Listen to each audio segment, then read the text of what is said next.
Selamat malam, Bapak Ibu saudara sekalian. Selamat berjumpa kembali dengan kami dari Resurrection Christian Church di Los Angeles. Saya Harili, Gembala Sidang. Hari ini tanggal 7 September tahun 2023 di California. Kita akan melanjutkan pembahasan Yohanes pasal yang kelima dan dimulai dengan ayat yang ke-7. Mari kita awali dengan doa. Tuhan, kami mengucapkan syukur atas kesempatan boleh belajar sebagian daripada kebenaran firman-Mu yang pasti memerdekakan kami. Roh Kudus Tuhan berbicara kepada kami, berikan pencerahan kepada kami, mampukan kami mengerti, dan bantu kami menjadi pelaku yang aktif dalam melakukan kebenaran firman-Mu yang telah kami pelajari. Terima kasih Tuhan, keras sepenuhnya kepada Engkau, kepada tuntunan Engkau, bimbingan Engkau, di dalam nama Tuhan Yesus kami berdoa. Amin. Baik Bapak Ibu Saudara sekalian, mari kita buka Alkitab kita kepada kitab Injil Yohanes, pasal yang kelima, ayat yang ke-7. Saya bacakan bagi kita sekalian. Jawab orang sakit itu kepadanya, Tuhan, tidak ada orang yang menurunkan aku ke dalam kolam itu apabila airnya mulai goncang. Dan sementara aku menuju kolam itu, orang lain sudah turun mendahului aku. The sick man answered him, Sir, I have no man to put me into the pool when the water is stirred up, but while I'm coming, another steps down before me. Ini kita lihat dia memberikan alasan. Dia tidak menjawab pertanyaan direct question yang diberikan oleh Tuhan Yesus. Dia beralih ke tempat yang lain. Nah, kita lihat di sini, Yesus mendekati orang sakit itu di antara kumpulan besar orang-orang cacat lainnya yang tergeletak di tepi kolam Bethesda, seperti yang dituliskan di dalam Yohanes 5 ayat yang ketiga. Bukankah ini sebuah anugerah karena dihampiri Yesus di antara sekumpulan besar orang cacat lainnya? Dia dipilih. Jesus located him. Ya, mungkin Yesus memilih dia karena lamanya penderitaan yang dia alami, 38 tahun. Seorang pria yang cacat selama 38 tahun bisa menjadi contoh penyembuhan yang dramatis. Langsung di tempat. Berbeda dengan anak perwira yang kita pelajari dalam Injil Yohanes pasal yang keempat, disembuhkan dari jarak jauh. Ini langsung di tempat. Tidak ada keraguan bahwa penyembuhan bersifat supranatural. Karena dia sudah cacat selama 38 tahun. Dan berbaring selama 38 tahun itu di sana. Nah, dan ada kemungkinan lebih besar bahwa pria tersebut terkenal di daerah tersebut sehingga lebih menarik perhatian. Pada ayat sebelumnya, Yesus mengajukan pertanyaan, maukah engkau sembuh? Ini mungkin permintaan yang cukup sederhana atau mungkin sebuah tantangan. Apakah engkau ingin disembuhkan? Tuhan menghormati free will. Diberikan kesempatan. Ditanyakan. Karena sudah lama di sana, mungkin dia sudah merasa asik dan enak. Mendapatkan belas kasihan daripada orang dengan jalan mengemis. Yesus mengajukan pertanyaan ini. Mau nggak disembuhkan? Ya, pertanyaan yang diajukan Yesus menunjukkan bahwa Allah tetap menghormati pilihan bebas, free will, yang diberikan Tuhan kepada manusia ciptaannya. Dan Allah tidak pernah memaksakan kehendaknya apapun pilihan yang diambil manusia dalam hidup ini. Termasuk menerima Yesus sebagai Tuhan dan Juru Selamat, itu kebebasan diberikan sepenuhnya kepada manusia. Ya, mau masuk surga, nggak mau masuk surga. Pilihannya ada pada manusia itu sendiri. Karena Roma 10 ayat 9 dan 10 mengatakan barang siapa percaya dalam hatinya dan mengaku dengan mulutnya, mereka dibenarkan dan diselamatkan. Kalau mereka tidak mau percaya, bukankah itu sebuah pilihan? Kalau mereka memilih untuk percaya, juga itu adalah sebuah pilihan. Roh Kudus hanya dapat mengetuk pintu hati setiap manusia, tapi pilihannya tetap diberikan kepada manusia itu sendiri untuk mengambil keputusan, ya aku mau diselamatkan. Tuhan selamatkan aku. Nah ini kan simpel. Apakah engkau mau disembuhkan? Itu pertanyaannya. Cukup dia menjawab, ya Tuhan sembuhkan aku. Tapi dia enggak menjawab di tempat yang lain. Keluar dari jalur pertanyaan, keluar daripada konteks. Dia menyalahkan situasi. Tidak ada orang yang menolong aku untuk menurunkan aku ke dalam kolam pada airnya mulai bergoncang. Atau pada waktu aku mencoba, sudah ada orang lain mendahului aku. Dia menyalahkan ini. Padahal Yesus bertanya langsung mau atau tidak. Dia cukup menjawab, iya aku mau, tolong sembuhkan aku, jadi sembuh. Bayangin ini ya, sehingga kita sulit untuk menebak apa yang ada di dalam hati pria yang sudah cacat selama 38 tahun. Mengapa dia ada di sana kalau dia tidak berkehendak untuk mendapatkan kesembuhan? Padahal dari sekian banyak orang yang ada di sana, Yesus memilih dia. Bukankah ini sebuah anugerah? Kita juga wajib berpikir bahwa kita mendapatkan anugerah yang luar biasa karena diselamatkan. Bukan karena usaha kita, bukan karena pekerjaan kita, tapi karena Allah dalam kasih karunia-Nya menyelamatkan kita. We are saved by grace through faith alone. Kita diselamatkan karena kasih karunia Allah, bukan karena usaha kita, bukan karena perbuatan kita. Jika karena usaha kita, andai kata, karena usaha kita dapat diselamatkan, maka Yesus nggak perlu datang. Kematiannya pun sia-sia jika kita dapat menyelamatkan diri kita sendiri. Jadi kita harus mengerti tentang ini. Ya, pertanyaan sederhana ini seharusnya menyadarkan kita sekalian dengan melakukan inspeksi diri sendiri, self-reflection. Inspeksi diri ini dapat berupa pertanyaan seperti ini.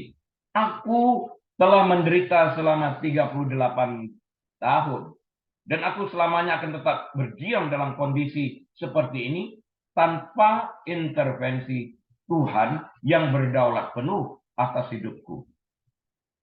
Bahkan untuk masuk ke dalam kolam pada saat airnya mulai bergoncang, aku pun membutuhkan orang. Dan selama ini tidak ada orang yang dapat membantu aku.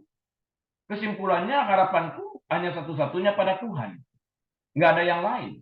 Nah, pada waktu ditawarkan Yesus, kenapa ia tidak segera menjawab, ya aku mau, tolong sembuhkan aku. Kenapa tidak? Sehingga sulit kita menebak apa yang ada di dalam hati orang tersebut. Ya, tidak ada jalan keluar lain bagiku selain berserah kepada kedaulatan Tuhan dan anugerahnya sepenuhnya. Nggak ada. Itu satu-satunya. Pertanyaan yang sama seharusnya juga berdengung dalam pikiran kita ketika Roh Kudus berbicara dalam hati kita. Maukah engkau diselamatkan dari upah dosamu? Kita tahu upah dosa kita adalah maut.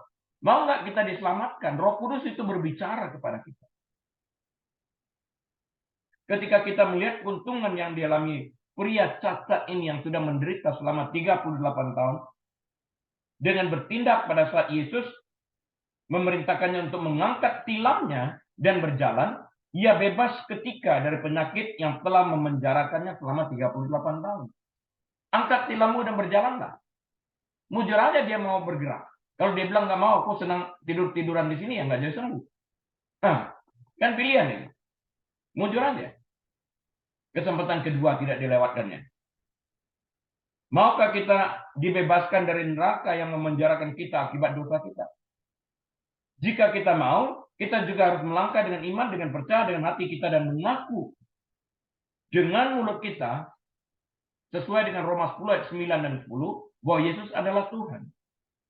Nah, pada saat kita melakukan ini, percaya dengan segenap hati kita, without any reservation, and confess with our mouth, dan mengaku dengan mulut kita, beriman sesungguhnya, kita diselamatkan seketika itu juga. Saat itu juga kita dilahirkan baru kembali. Roh kita mengalami pembaruan. Namun sikap kita, attitude kita perlu kita perbaiki. Karena Rasul Paulus yang mengatakan, kerjakanlah keselamatanmu. Artinya kita setelah diselamatkan, kita harus mengerjakan keselamatan itu dalam arti sikap yang buruk. Harus kita ubah. Dulu mencuri, kata Rasul Paulus, jangan mencuri lagi. Mulai bekerja, hasilkan uang secara jujur, bantu orang yang berkekurangan. Kalau dulu berbicara kotor, berhenti berbicara kotor. Kalau dulu nonton film porno, berhenti nonton film porno. Ini kita berjuang melawan kedagingan. Mengerjakan keselamatan itu. Keselamatan itu diberikan sebagai anugerah kepada kita tanpa usaha.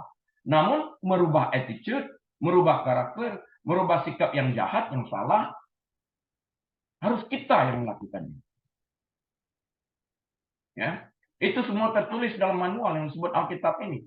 Jangan pernah kata-kata kotor keluar daripada mulutmu, dikatakan. Kita penting mengerti kebenaran firman Tuhan ini dan melakukannya at once. Ya. Jadi Bapak Ibu, Saat kita mempelajari Yohanes 5 ini dan melihat keberuntungan yang diperoleh orang itu, bebas daripada penjara yang mengikatnya selama 38 tahun, yaitu penjara penyakit, sehingga ia hanya tinggal berbaring, bergantung kepada orang, sekarang dia dapat melakukan segala sesuatu sendiri. Nah, Yesus menawarkan kepada kita pada hari ini, maukah kita dibebaskan daripada penjara dosa yang membawa kita ke dalam neraka? Kalau kita mau, ya terima Yesus dengan iman ini dan percaya dengan segenap hati bahwa ya Tuhan, undang dia masuk. Nah, bagi Bapak Ibu Saudara sekalian mendengarkan pengajaran ini melalui YouTube, saya ajak berdoa 1 menit sekarang kita doa bareng. Kalau Bapak Ibu Saudara sekalian ingin dibebaskan dari penjara dosa yang memenjarakan Anda pada saat hidup ini dan membawa Anda ke dalam neraka pada saat Anda menembuskan lapas petir, dan Anda ingin dibebaskan tidak masuk ke neraka tapi masuk ke surga, ikut doa saya pada saat ini. Dengan syarat terima Tuhan Yesus sebagai Tuhan dan Juru Selamatmu dengan iman dan akui dia dengan iman. Ya, katakan, Tuhan Yesus, aku percaya Engkau Putra Allah yang tunggal, lahir ke dunia dalam wujud manusia, mati bagiku untuk menebus upah dosaku. Aku percaya Engkau Mesias, Engkau Putra Allah, Engkau Tuhan yang hidup. Aku percaya. Ampuni setiap dosa dan kesalahan, kejahatan, kelemahanku ya Tuhan. Paharkan aku dari segala pencemaran, noda dosa dan kejahatanku dalam kuasa darah. Dan saat ini aku menerima kebenaran firman-Mu. Dan aku menerima Engkau sebagai Tuhan, Juru Selamat dan Rajaku. Mari Tuhan Yesus masuk dalam hatiku dan bertahta saat ini sampai selama-lamanya. Aku bersyukur di dalam nama Tuhan Yesus. Haleluya. Amin. Nah, Bapak Ibu Saudara sekalian, jika Anda mengucapkan doa itu dengan iman, selamat datang di dalam keluarga Allah. Tuhan Yesus memberkati Anda. Anda dapat menuliskan beberapa kata pada kolom komentar di YouTube di bawah, atau Anda dapat menjangkau saya di Instagram @harili877, bisa menuliskan kesaksian Anda bahwa Anda hari ini di Indonesia tanggal 8 September, di Amerika tanggal 7 September, dapat menuliskan beberapa kata bahwa Anda telah menjadi pengikut Kristus dan telah membuat Kristus sebagai Tuhan dan Juru Selamat Anda.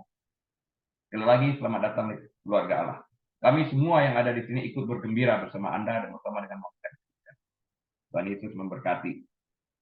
Nah, pertanyaan yang sama seharusnya juga berdengung dalam pikiran kita. Barusan saya katakan, ketika Roh Kudus berbicara dalam hati kita, maukah engkau diselamatkan dari upah dosamu? Bagi Anda yang barusan melakukan itu, Anda diselamatkan. Anda menerima Kristus sebagai Tuhan dan Juru Selamat Anda. Ya kan? Di dalam hal ini. Nah, maukah kita dibebaskan dari neraka yang memenjarakan kita akibat dosa kita? Bagi Anda yang mau, Anda barusan berdoa bersama dengan saya. Puji Tuhan untuk hal itu. Bagi Anda yang belum dan Anda ingin mengambil keputusan itu, Anda dapat mendengarkan kembali doa yang tadi, Anda berdoa bersama-sama dan tuliskan bahwa Anda telah melakukan itu. Karena Alkitab berkata, barang siapa yang melalui malu mengakui aku di hadapan manusia, aku itu adalah Yesus, maka aku, kata Yesus, juga malu mengakui engkau di hadapan Bapakku dan di hadapan para malaikat. Jadi penting kita memberitahu orang, dengan memberitahu orang kita juga memproklamasikan kepada neraka, kepada setan dan iblis, bahwa kita berhenti menjadi pengikut iblis, berhenti menjadi budak iblis untuk hidup dalam dosa. Kita dimerdekakan oleh Kristus dan menjadi pengikut Kristus yang setia mulai saat kita berdoa itu. Ya. Salah satu alasan mengapa pria cacat ini menjawab dengan keluar dari konteks pertanyaan Yesus adalah, daripada mengatakan, ya saya ingin disembuhkan, pria tersebut mengeluh bahwa tidak ada orang yang membantunya untuk memasukkannya ke dalam air. Dia bergantung kepada orang dan menyalahkan faktor eksternal ini. Ia menyalahkan keadaan luar, yaitu orang-orang di sekelilingnya yang tidak peduli kepadanya, tidak ada membantunya. Apakah ia sudah meminta pertolongan orang di sekelilingnya? Kita juga tidak tahu, karena tidak tertulis dalam Alkitab. Atau mungkinkah ia tidak ingin sembuh dan hidup dari belas kasihan orang lain untuk menghidupinya dengan menerima sedekah? Karena pada waktu ditanya, maka engkau sembuh, dia menjawab ke tempat lain, tidak ada orang menolong aku. Jadi jawabannya ini bisa saja diartikan bahwa dia sedang confused, apakah aku mau disembuhkan atau tidak. Nggak jelas. di dalam hal ini. Apapun alasan yang ada dalam pikiran pria yang cacat ini, Yesus datang menawarkan solusi yang lebih baik, yaitu sebuah kesembuhan yang memerdekakan pria cacat ini selamanya dari penyakit yang telah memenjarakannya selama 38 tahun. Bebas pada waktu itu. Luar biasa kan? Nggak bayar lagi. Gratis. Nggak usah ke dokter. Ya. Kita lanjut. Yohanes 5 ayat ke-8. Kata Yesus kepadanya, bangunlah, angkatlah tilammu dan berjalanlah. Jesus said to him, rise, take up your bed and walk. Nah, angkatlah tilammu. Ini perintah. Kamu nggak perlu tilam lagi, kamu sembuh. Berjalan. Angkat tilam, berjalan. Nah, ini orang Farisi nggak suka karena kerja pada hari Sabat. Mereka nggak lihat kemuliaan Tuhan. Dalam Yohanes 4, ayat 46 sampai 54 yang telah kita bahas beberapa minggu yang lalu, Yesus bertemu dengan seorang pria yang mencari mujizat. Dia adalah pegawai istana. Pegawai istana ini menginginkan kesembuhan bagi putranya dan gigih memintanya kepada Yesus. Orang yang cacat 38 tahun di kolam Bethesda ini nggak nanya pun kagak. Yang perwira di pasal 4, dia dengan gigih mencari Yesus, memohon kesembuhan bagi putranya. Karena itu jalan satu-satunya. Yesus mengabulkan permintaan pegawai istana ini. Namun, membuat pria tersebut membuktikan imannya dengan pergi tanpa ada bukti bahwa permintaannya telah dikabulkan. Pulanglah, anakmu telah sembuh. Dia kan nggak tahu. Nggak ada telepon waktu itu. Perjalanan jauh. Di sini, pria di tepi kolam Bethesda tidak mengajukan permintaan apapun kepada Yesus. Pegawai istana itu meminta. Dan besok harinya baru dia bisa mengetahui bahwa anaknya sembuh. Pada waktu pegawai-pegawainya datang berhadapan dengan dia dan mengatakan, jam 1 siang kemarin anakmu sembuh. Dan dia teringat pada waktu itu Yesus berkata. Ya. Nah, di sini pria di tepi kolam Bethesda tidak mengajukan permintaan apapun kepada Yesus. Bahkan ketika Yesus bertanya, maukah engkau sembuh? Dalam Yohanes 5 ayat yang ke-6, orang cacat itu tidak menjawab. Ya, sebaliknya dia mengeluh karena tidak ada orang yang membantunya. Hal ini membuat tindakan Yesus dalam ayat ini semakin menarik. Karena orang yang mengambil alasan, dia tidak meminta. Nah, sekarang apa yang terjadi kita lihat adalah mercy and grace. Ini adalah tanda ketiga yang dicatat oleh Yohanes dalam Injil ini.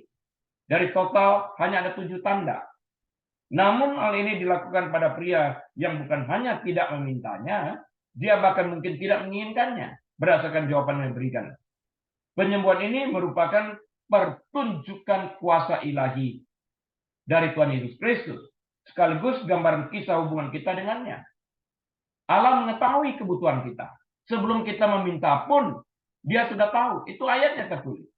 Nah, bahkan ketika kita tidak mencari dia, atau mencari yang terbaik bagi kita, Tuhan dapat turun tangan dengan bertindak, meskipun kita sebenarnya tidak menginginkan dia melakukannya, namun dia memberikan yang terbaik bagi kita anak-anak. Luar biasa kan ya? Perintah Yesus untuk bangun, angkatlah tilammu dan berjalanlah, menimbulkan beberapa masalah budaya. Karena hal ini bersangkutan dengan hari Sabat. Yohanes 5 ayat ke-9 ayat berikutnya. Kesembuhan itu sendiri terjadi dari pihak Yesus pada saat ia memberikan perintah tersebut. Namun dari pihak orang cacat tersebut, kesembuhan terjadi pada saat ia bertindak mengangkat tilamnya. Karena tidak diperlukan lagi untuk berbaring di tepi kolam itu dan mulai berjalan. Jadi pada waktu Yesus berkata, angkat tilammu dan berjalanlah, kesembuhan itu sudah terjadi. Firman itu sudah keluar daripada mulut Yesus. Tapi bagi orang yang cacat ini, dia harus mengambil tindakan untuk melakukan apa yang dikatakan Tuhan Yesus. Jika dia melakukan itu, maka kesembuhan itu terjadi. Dia masih ada kesempatan kok, aku nggak mau sembuh, ya udah. Nah, menurut tradisi orang Farisi, membawa tilam, tikar, dipan, atau palet adalah suatu bentuk pekerjaan. Dan semua pekerjaan dilarang keras pada hari Sabat. Mereka menambahkan hal lain, berapa berat jumlahnya yang boleh. Aneh sekali kan ya. Kalau enggak, mereka pakai sepatu nanti dia enggak bekerja lagi. Pakai baju, pakai celana, bawa dompet dalam kantong. Ya kan? Kalau mereka mau naik bus, sebelum jam 6 sore hari Jumat mereka bayar dulu.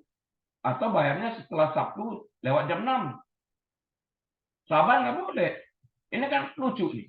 Berapa jauh mereka boleh berjalan sebelum dianggap bekerja? Mengunyah termasuk kerjaan nggak? Ya kalau mengunyah termasuk pekerjaan, walaupun itu pekerjaan, maka mereka nggak usah makan. Ya kan mengeluarkan energi. Yesus tidak mengajukan permintaan ini secara kebetulan. Inilah fase pelayanannya di mana dia, Yesus, mulai dengan sengaja memancing ketegaran hati umat. Beberapa penyembuhan yang dilakukan Yesus akan dilakukan pada hari Sabat, yang tampaknya akan menyerang para pemimpin agama yang berdarah dingin tersebut. Tertulis dalam Lukas 4 ayat 31 sampai 37.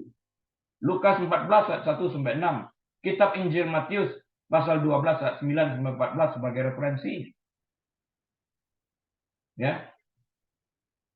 Saya pernah kerja di rumah sakit Yahudi. Ada seorang yang berada di South Building, bangunan selatan, ngangkat tangan jerit-jerit. Saya berada di utara melihat orang. Saya kejar ke sana. Waktu saya sampai di sana, saya tanya, "How can I help you? Apa yang dapat saya bantu?" Dia katakan, "Bisa tolong pencet tombol lift?" Enggak. Saya katakan, "Loh, Anda orang sehat, bisa pencet sendiri." "Iya, saya orang Yahudi." Ya, saya jawab, "Saya orang keturunan Chinese." Saya jawab, dia makin marah. Dia makin marah. Hari ini Sabat. Ya Sabat bagi Anda juga Sabat bagi saya. Akhirnya saya pencetkan juga. Jadi ya seperti itu. Dan kemudian dia minta tolong lagi. Angkatkan, pindahkan. Dia masuk ke dalam kamar, pindahkan pot bunga. Dari meja satu ke meja lain. Saya katakan, bicara nggak sulit kan? Bisa bicara dengan perawatnya. Kalau nggak bisa pergi ke sana, saya pencetkan tombolnya, nanti dia bilang halo, Anda bicara. Itu ada ahlinya di sana. Semua harus diladenin karena itu hari Sabat. Ya kan? Nah, Yesus mengatakan, aku Allah atas hari Sabat. Hari Sabat diciptakan Allah untuk manusia. Allah menciptakan hari Sabat itu untuk manusia, untuk menikmatinya. Ya, Allah menciptakan hari Sabat untuk manusia, bukan manusia untuk hari Sabat. Hari Sabat itu untuk manusia itu. Ya. Maka di rumah sakit di mana saya kerja itu, belakangan setelah itu dibuat lift untuk hari Sabat punya. Jadi lift itu nggak usah dipencet, otomatis berhenti setiap floor. Jadi kalau ada sekian belas floor, ya tiap floor berhenti. Have fun. Seperti itu. Ya, saya juga nggak ngerti. Karena pada waktu itu sejujurnya saya bertanya, saya boleh nanya nggak? Boleh katanya, saya tanya. Tadi pagi, waktu Anda ke belakang, siapa yang flush toilet bagi Anda? Wah, dia marah. Karena bagi saya, flush toilet itu jauh lebih berat daripada pencet tombol lift. Pencet tombol lift dianggap bekerja, flush toilet dianggap tidak bekerja. It doesn't make sense to me. Tapi waktu saya bertanya demikian, orang ini marah besar kepada saya. Bagi saya, cool aja, lucu. Ya, dan saya ingat cerita ini sampai hari ini. Nah, kita sudah dibebaskan dari hukum Taurat. Ya, jangan kembali lagi kepada perbudakan hukum Taurat. Jangan, kita bebas. Nah, mari kita baca Yohanes 5 ayat yang ke-9. Dan pada saat itu juga sembuhlah orang itu, lalu ia mengangkat tilamnya dan berjalan. Tetapi hari itu hari Sabat. And immediately the man was made well, took up his bed and walked. Immediately, artinya seketika itu juga. Waktu dia bergerak, udah sembuh seketika. 38 tahun menderita, sekarang sembuh seketika. Luar biasa ini. Tapi itu hari Sabat, ini masalah kebudayaan lagi.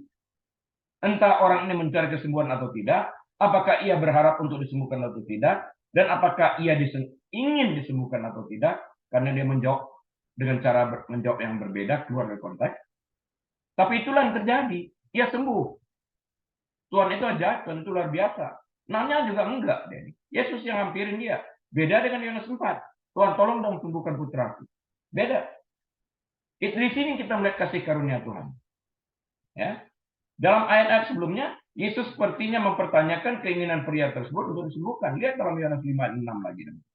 Jawaban pria tersebut tidak terlalu penuh gairah, menunjukkan bahwa dia sudah putus asa atau merasa nyaman dengan rasa belas kasihan yang diterimanya dari orang lain.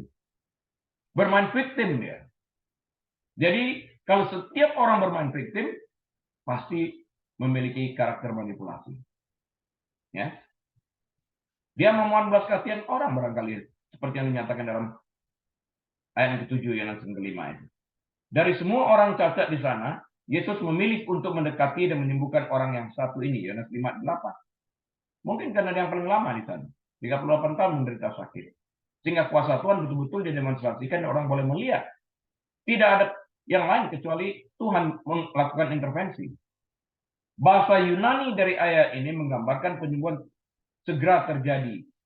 Kai eutheos, yang secara harafiah berarti segera, sekaligus, komplit, sembuh sempurna.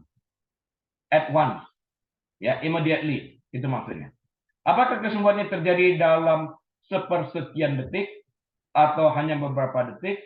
Kita tidak dapat memastikan, yang penting dia sembuh. Dan itu juga tidak terlalu penting. Tentu saja ini bukan sebuah proses yang panjang. Oh enggak, immediately, segera, saat itu juga.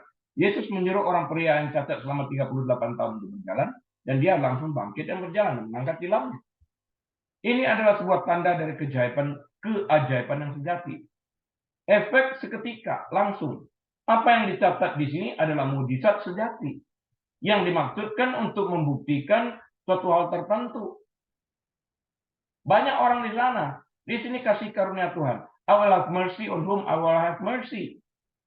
Yohanes 20 ayat 30-31. Mungkin inilah salah satu alasan Yesus memilih seorang pria yang cacat total sehingga harus berbaring di atas tilam selama hampir 4 dekade. Ketika pria itu langsung berjalan menanggapi perintah Yesus, tidak diragukan lagi bahwa apa yang terjadi adalah sebuah mujizat. Bukan usaha manusia. Bukan tipuan. Bukan pertunjukan atau ilusi. Inilah kuasa Tuhan. Ini ditunjukkan kepada manusia yang terjadi seketika. Jika kita diselamatkan, itu pun terjadi seketika. Hanya kita tidak melihat dengan mata telanjang proses keselamatan tersebut. Tapi itu terjadi sama seperti kita melihat kesembuhan orang 38 tahun ini. Tentu saja, hal ini membuat reaksi para pemimpin agama setempat semakin mengecewakan. Daripada merasa kagum terhadap mujizat tersebut, mereka merasa tersinggung karena Yesus melanggar tradisi mereka mengenai hari Sabat. Menyembuhkan orang pada hari Sabat dan menyuruh orang tersebut mengangkat tilam dan berjalan. Mengingat bahwa Yesus sering berdebat dengan orang Farisi mengenai hari Sabat, dapat dibaca dalam Lukas 13 ayat 10-17, Injil Matius pasal 12 ayat 1-8 sebagai referensinya. Ada alasan kuat untuk berpikir bahwa Yesus sengaja memancing kekerasan hati orang-orang ini melalui tindakannya. I'm the Lord over Sabbath. Akulah Tuhan atas hari Sabat. Dia berhak karena hari Sabat dia yang ciptakan. Ya. Dia pernah bertanya kepada orang Farisi, kalau ada lembumu jatuh reslokan pada hari Sabtu, pada hari Sabat, dibantu nggak? Dibantu. Apalagi anak ini adalah keturunan Abraham. Lebih daripada lembu kamu. Kok susah amat sih berpikirnya? Gitu. Kita lanjutkan dengan Yohanes 5 ayat 10. Karena itu, orang Yahudi berkata kepada orang yang baru sembuh ini, hari ini, hari Sabat, dan tidak boleh engkau memikul tilammu. The Jews therefore said to him, who was cured, it is the Sabbath. It is not lawful for you to carry your bed. Mereka terlalu memusatkan kepada mengangkat tilam ini. Mereka tidak memperhatikan pekerjaan Tuhan yang penuh dengan belas kasihan menyembuhkan orang ini. Enggak, pokoknya Sabat. Cari gara-gara kalau saya katakan ini. Ya, kalau kita lihat setiap kali dalam bahasa Inggris the Jews, ya, atau dalam bahasa Indonesia orang Yahudi, ini adalah perkataan khusus yang dipergunakan untuk menunjuk kepada jati diri orang Farisi, orang Saduki, dan ahli Taurat. Mereka disebut sebagai the Jews, ya, atau orang Yahudi. Yohanes sering menyebut, saya katakan sini, Yohanes sering menyebut orang Yahudi dalam kitab ini. Nah, dalam hal ini, Yohanes menggunakan istilah Yunani yang disebut dalam bahasa Yunani sebagai iodaioi. Dan ini mengacu pada kepemimpinan agama di Yerusalem. Pola pikir ini didominasi oleh orang-orang Farisi yang mengambil pendekatan legalistik dan ketat terhadap hukum Musa. Ya, hal ini melibatkan penambahan lapisan demi lapisan tradisi di atas hukum itu sendiri. Dalam kasus hari Sabat, seperti yang tertulis dalam Keluaran 20 ayat yang ke-10, hukum-hukum ini mencakup batasan-batasan yang spesifik seperti berapa banyak langkah, bayangin, berapa banyak langkah yang boleh dilakukan seseorang pada hari Sabat, di mana dia boleh meludah, dan berapa banyak beban yang boleh diangkat. Kalau dia lupa menghitung berapa langkah, gimana dong dan setelah itu? Dosa dong. Di mana boleh meludah? Meludah di tempat ini nggak boleh, tempat lain boleh. Kenapa meludah yang meludah? Tapi gimana dong? Ya, berapa banyak beban yang boleh diangkat? Itu diatur sama mereka. Jadi kalau enggak nanti pakai sepatu kan repot. Berapa bebannya sepatu itu? Pernah terpikir oleh saya, kalau bebannya tertentu, pasang crown di gigi kamu, itu beban. Boleh nggak ya? Atau mesti copot dulu hari Sabat? Hari Sabat nggak boleh pakai sepatu, misalnya sendal doang. Kan repot tuh. Kalau musim dingin, mesti pakai jaket yang tebal. Beban dong. It doesn't make sense. Yesus telah membebaskan kita daripada hukum Taurat ini. Namun Yesus baru saja menyembuhkan seorang pria yang cacat selama 38 tahun dan memerintahkan dia untuk membawa tempat tidurnya dan berjalan. Hal ini menurut orang Farisi melanggar perintah untuk menghormati hari Sabat dengan tidak bekerja. Pada awalnya masuk akal jika mereka mempertanyakan pria itu. Yang kurang masuk akal adalah reaksi mereka terhadap jawabannya. Bukannya takjub melihat mujizat itu, orang-orang ini malah marah kepada Yesus karena ia menyembuhkan orang sakit pada hari Sabat. Di seluruh Injil, Yesus dengan sengaja memancing kekerasan hati para pengkritiknya. Dalam kasus orang Farisi, hal ini sering dilakukan dengan melakukan penyembuhan atau pekerjaan lain pada hari Sabat.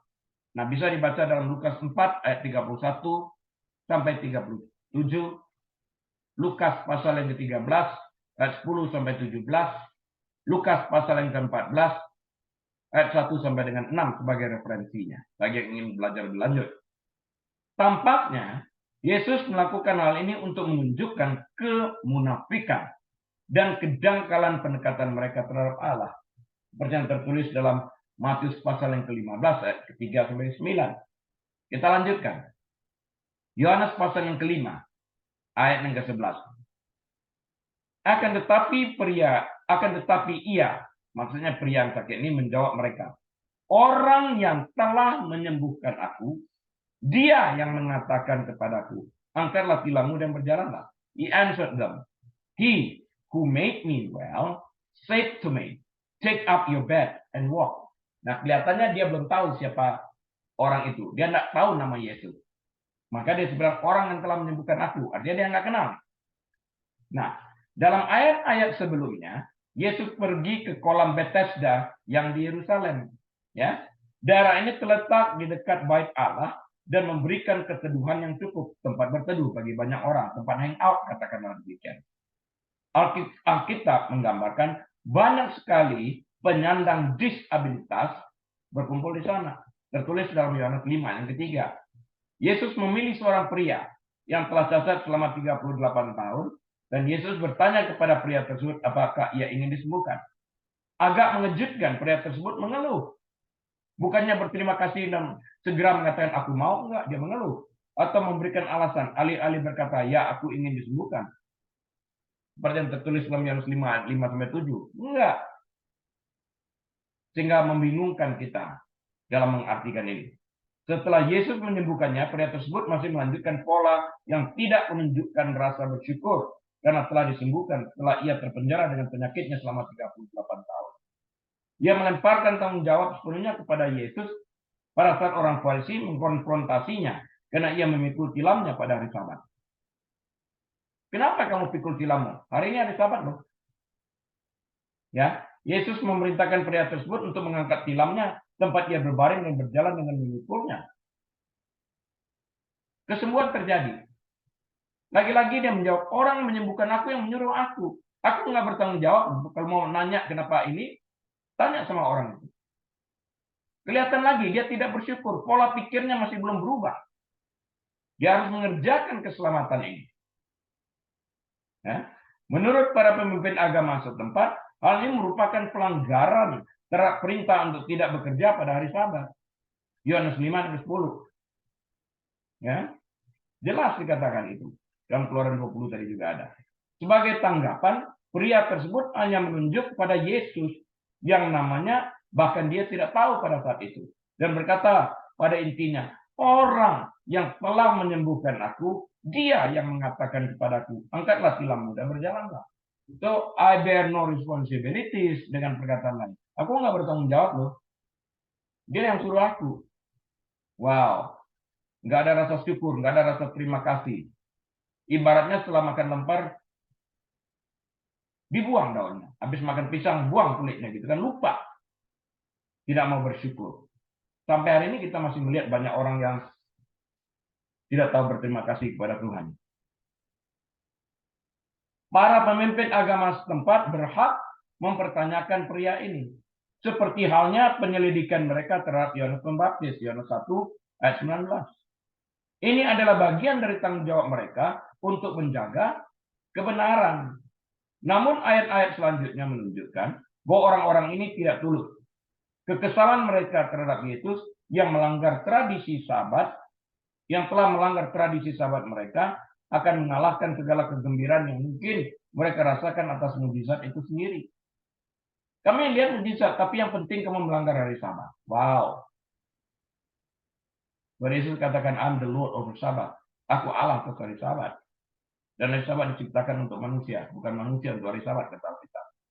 Secara khusus, perhatikan bahwa dalam ayat berikutnya, yaitu Yohanes 5:12, tanggapan mereka bukanlah bertanya, siapa yang menyembuhkan kamu? Tetapi siapa yang menyuruh kamu bangun dan berjalan? Tuhan ignore sumber kesembuhan tersebut. Fokus mereka sepenuhnya pada tradisi mereka, bukan pada kuasa Tuhan. Yang penting langgar Sabat. Ini keterlaluan banget.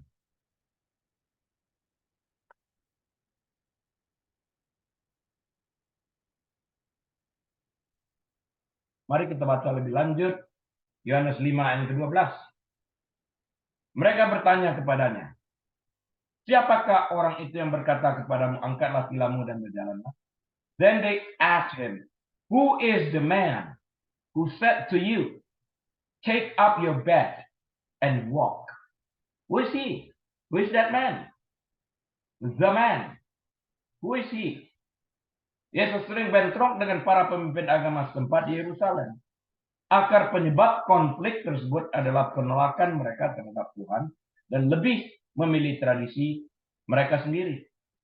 Maka itu Tuhan berkata, bangsa ini mendekat kepadaku dengan bibir mereka, padahal hati mereka jauh daripadaku. Di sini terlihat mereka mendekat dengan bibir, hati mereka jauh. Tuhan melihat hati kita. Penting ya. Ya. Matius 15 ayat 3-9. Salah satu tradisi yang sangat sensitif berkaitan dengan hari Sabat. Hukum Musa melarang apa? Melakukan pekerjaan pada hari Sabat.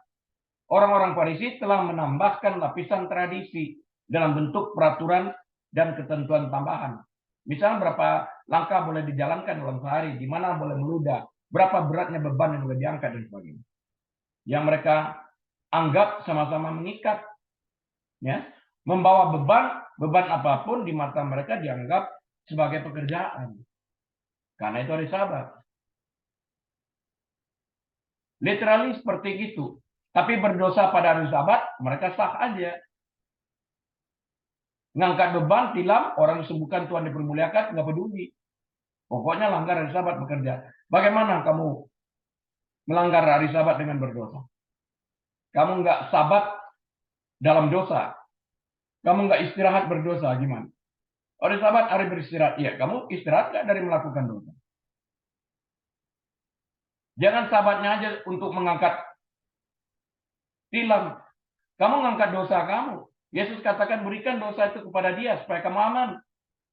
Dia yang menanggung dosa itu, biar dia mengangkat dosa kita dan kebenarannya diperhitungkan kepada kita.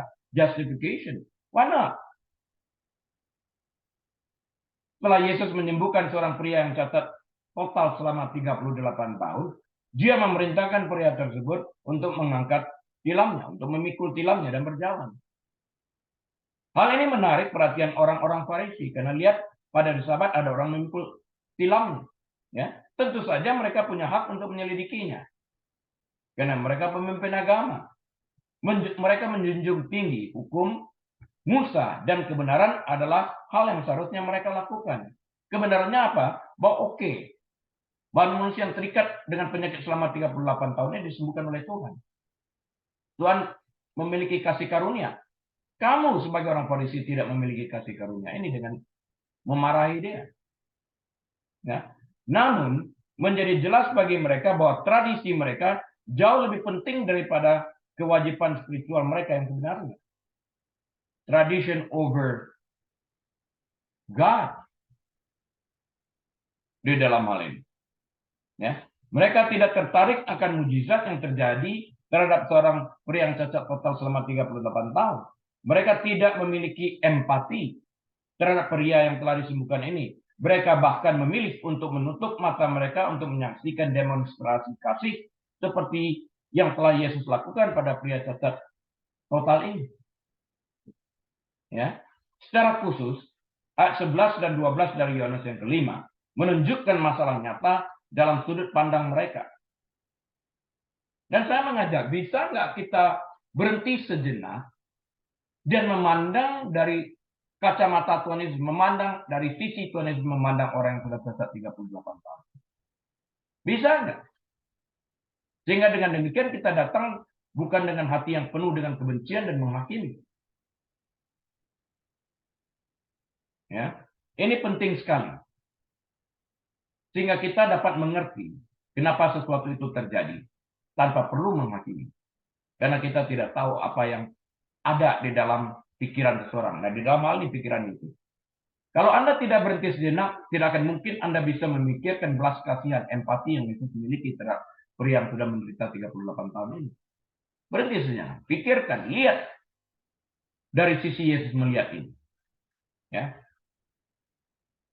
Saya pernah dalam sebuah pengajaran menceritakan tentang seorang ayah yang tingginya sekitar 6 feet 3 inci, sekitar 188 cm. Ya. Anaknya nggak selututnya, mungkin sekitar 2 tahun.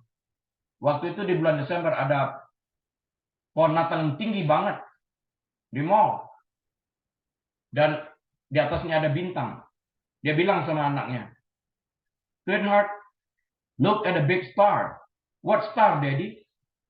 "Bintang apa, Daddy?" "Bintang tuh yang di pohon Natal." "I don't see no star," kata anaknya. "Aku nggak lihat bintang." Ayahnya marah. Yang seharusnya dia berlutut sama tinggi dengan anaknya agar dia dapat melihat bahwa anaknya itu dalam jarak yang demikian tidak mungkin dapat mendengar dan melihat ke atas.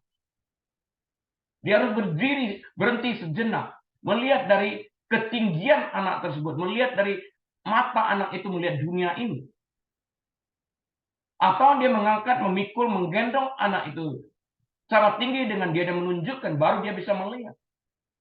Dalam hal ini orang Farisi ini tidak melakukan hal yang sama untuk berhenti sejenak melihat Yesus.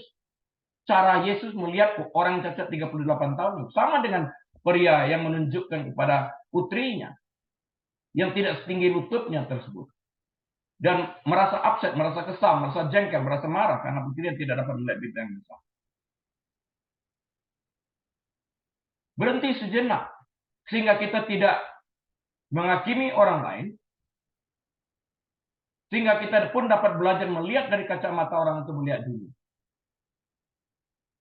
Nah, yang lalu, Bapak Ibu sekalian, saya ambil waktu sedikit untuk menceritakan ini. Dalam khotbah minggu yang lalu berbicara tentang cara melihat dunia ini, saya berkata, ada beberapa orang di sana melihat satu apel yang terletak di atas meja. Satu orang murid kelas 1 SD melihat apel itu sebagai bahan makanan dan memakan.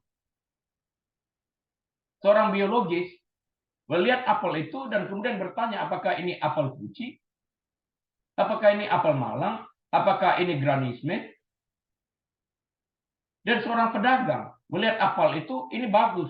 Mungkin bisa dipergunakan sebagai sarana membelinya lagi dan menjual. Seorang artis melihat melihat apel di atas meja, mungkin mengambil foto, mengambil pistolnya dan membuat foto atau menggambar. Jadi sudut pandang orang melihat dunia ini berbeda-beda, kan? Karena itu kita berkewajiban juga pada saat kita membaca Alkitab, karena Alkitab ini adalah firman Tuhan, untuk mengertikan firman Tuhan itu dari sisi si penulisnya, yaitu Tuhan melalui karya Roh Kudus. Alkitab itu sendiri ditulis lebih daripada 1.500 tahun, di 3 benua, oleh lebih dari 40 orang. Belum ada telepon, belum ada telegram. Namun tidak ada kontradiksi. Ini pekerjaan Roh Kudus. Pada waktu kita membaca, kita berhenti berpikir sejenak, maksudnya, dan berpikir. Agar kita dapat melihat dari kacamata si penulis yang menuliskan firman ini melalui Rohnya. Ya. Orang yang telah disembuhkan dalam sekejap mata itu menderita cacat total selama 38 tahun. Kemungkinan besar semua orang di daerah ini pernah melihatnya sebelumnya dan mengetahui kondisinya. Namun keadaan berubah pada hari itu. Mereka menemukannya sedang berjalan sambil memikul tilamnya. Yesus telah membebaskannya dari penjara penyakit yang memenjarakannya, di mana dia mendekam selama 38 tahun. 38 tahun terakhir itu menderita, mendekam di dalam penjara penyakit ini. Sekalipun orang-orang Farisi tidak tahu apa-apa tentang orang tersebut, dia memberitahu mereka secara spesifik bahwa dia telah disembuhkan dan bahwa orang yang telah menyembuhkannya menyuruh dia berjalan sambil memikul tilamnya. Dia melepaskan tanggung jawabnya yang tidak bersyukur. Daripada bertanya, siapakah yang menyembuhkanmu? Atau bagaimana kamu disembuhkan? Para pemimpin agama ini mengajukan pertanyaan yang mengungkapkan kekerasan hati mereka. Siapa yang menyuruh kamu mengangkat tilammu dan berjalan? Ini menunjukkan kepada hari Sabat. Kamu tahu nggak hari ini hari Sabat? Siapa yang menyuruh kamu mengangkat tilammu? Kenapa tidak bertanya? Bagaimana cara kamu sembuh? Sehingga Tuhan dipermuliakan. Kita lihat ini di dalam pikiran orang Farisi ini. Semuanya itu hanyalah kepentingan mereka. Di dalam hal ini. Dalam benak mereka ini sebenarnya berarti, siapa yang menyuruh kamu melanggar tradisi kami? Siapa? Itu sebetulnya pertanyaan mereka. Siapa yang suruh melanggar tradisi kami? Bahwa kamu mengangkat tilam pada hari Sabat. Bukannya takjub atau penasaran dengan mujizat tersebut, yang mereka lihat hanyalah seseorang yang melanggar adat istiadat mereka. Karena itu Yesus berkata, bangsa ini mendekat kepadaku dengan bibir mereka, padahal hati mereka jauh daripadaku. Pelajari juga nanti Yohanes 5:16 yang akan kita bahas juga. Jadi kita perlu menyadari dari peristiwa ini, Bapak Ibu saudara sekalian, bukan apa yang kita lihat, tetapi bagaimana kita melihatnya, seperti apel tadi. Bukan apa yang kita lihat, semua orang lihat apel, tapi bagaimana kita melihatnya. Murid kelas 1 SD melihatnya sebagai bahan makanan, memakannya. Seorang artis melihatnya dan mengambil pistolnya dan fotonya atau menggambarnya. Pedagang membeli yang sejenis, menjual dan sebagainya. Ya. Yohanes 5:13.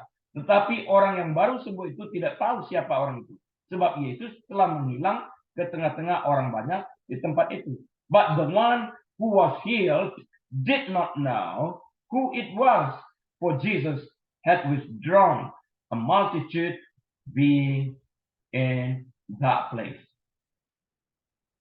Pada awal pasal yang kelima, Yesus pergi ke kolam Bethesda, dekat bait Allah, di mana terdapat sekelompok besar orang yang menderita cacat, seperti tertulis dalam Yohanes 5 ayat yang ketiga. Di sana, Yesus menyembuhkan seorang pria yang telah lumpuh selama 38 tahun dan memerintahkan pria tersebut untuk memikul tilamnya dan berjalan. Ini highlightnya di sini. Yohanes 5 ayat 8-9.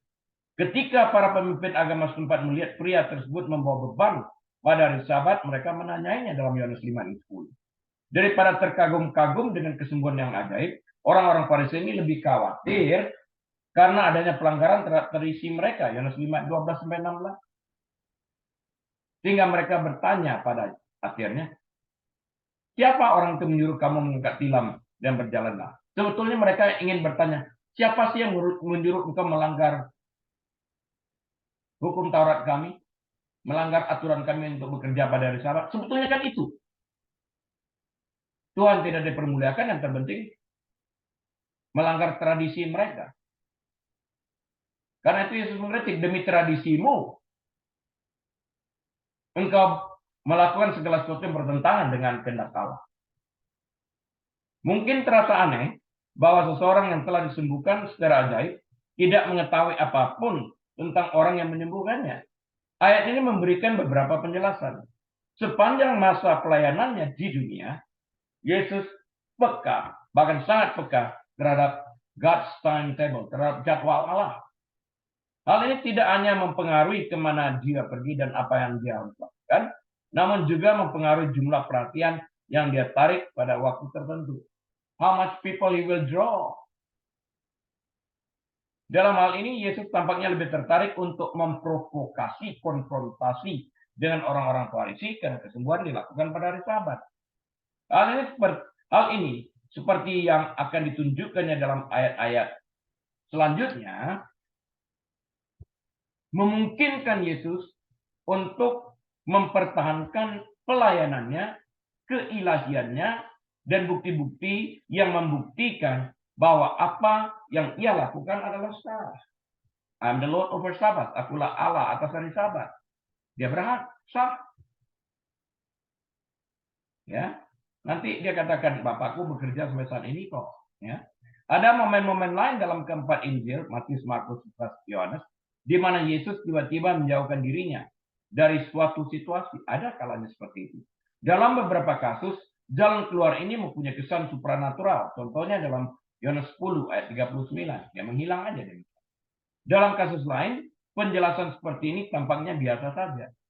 Yesus hanya berbalik dan berjalan pergi ke tengah kerumunan orang banyak sebelum orang tersebut sempat mengetahui lebih banyak tentang dia. Ya kan? Yohanes 5 ayat 14 kita lanjut. Kemudian Yesus bertemu dengan dia dalam bait Allah. Lalu berkata kepadanya, engkau telah sembuh. Telah sembuh, sudah sembuh. Jangan berbuat dosa lagi, supaya padamu jangan terjadi lebih buruk. Afterward, Jesus found him in the temple and said to him, see, you have been made well. Sin no more. Jangan berbuat dosa lagi.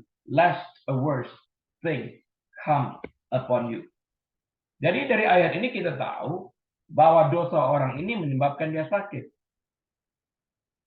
Tapi ada juga masa-masa bukan dosa yang menyebabkan orang sakit. Tapi keadaannya seperti itu.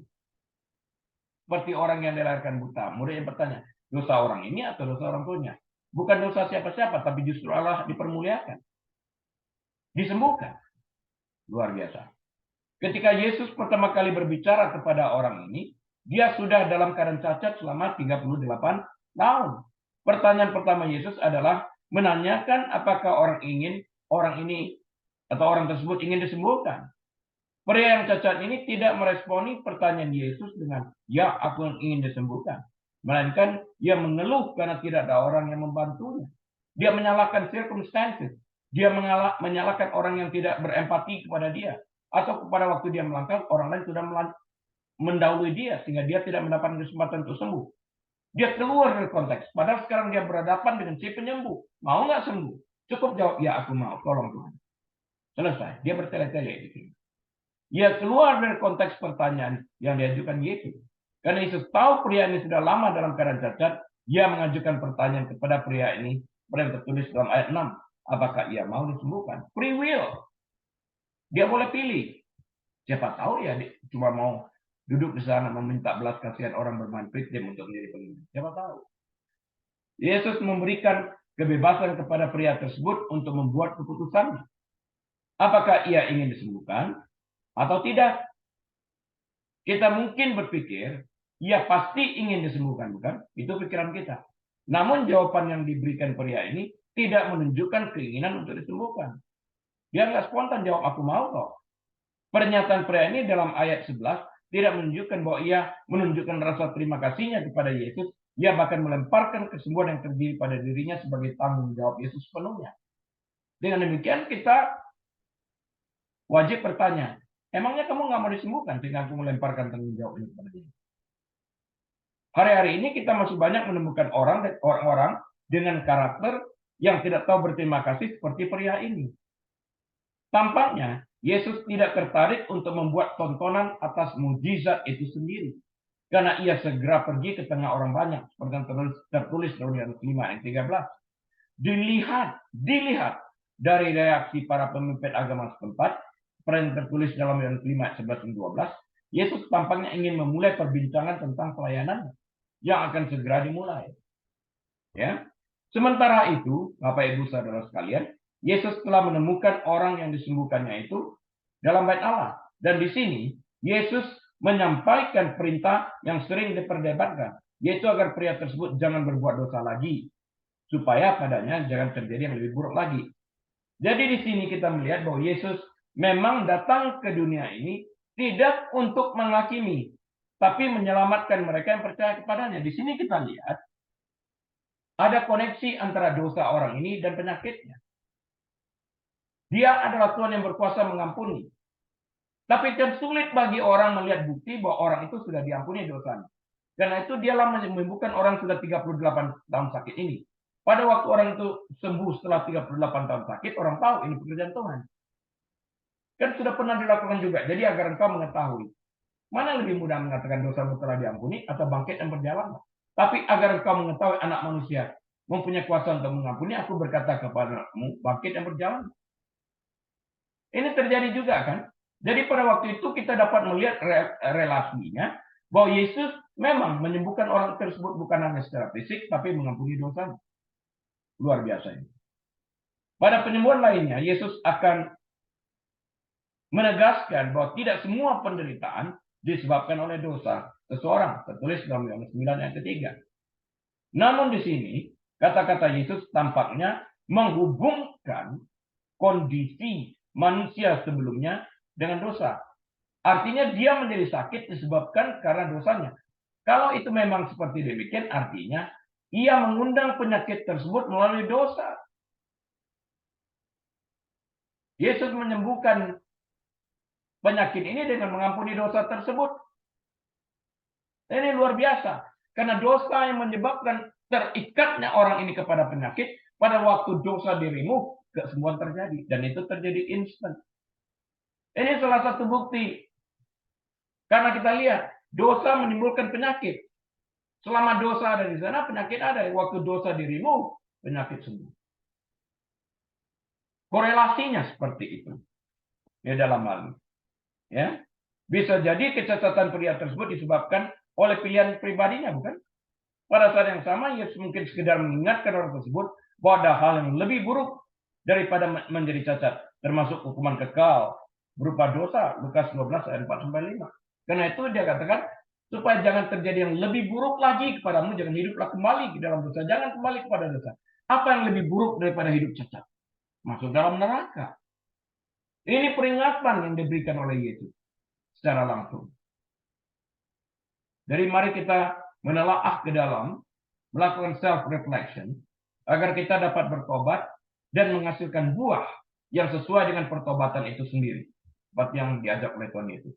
Dengan demikian kita akan hidup dalam kebenaran firman Tuhan, berjalan seiring dengan firman itu, menjadi pelaku yang aktif. Tuhan Yesus memberkati. Baik, Bapak Ibu Saudara sekalian, sudah 1 jam. Saya akan hentikan di sini untuk kita lanjutkan pada lain kesempatan. Mari kita tutup dalam doa. Bapa, kami terima kasih, hamba-Mu telah berhenti berbicara, tapi Roh Kudus terus berbicara, meyakinkan di dalam hati pribadi lepas pribadi. Tuhan Yesus, kami bukan hanya sekedar belajar kebenaran firman-Mu, bantu kami, agar kami dapat menjadi pelaku yang aktif dalam melakukan kebenaran firman. Terpuji Engkau saat ini sampai selama-lamanya, kami bersyukur dalam nama Tuhan Yesus. Haleluya. Amin. Baik, Bapak Ibu saudara sekalian, dari Los Angeles, dari California, kami mohon diri. Tuhan Yesus memberkati. Sampai jumpa pada lain kesempatan. Haleluya. Shalom.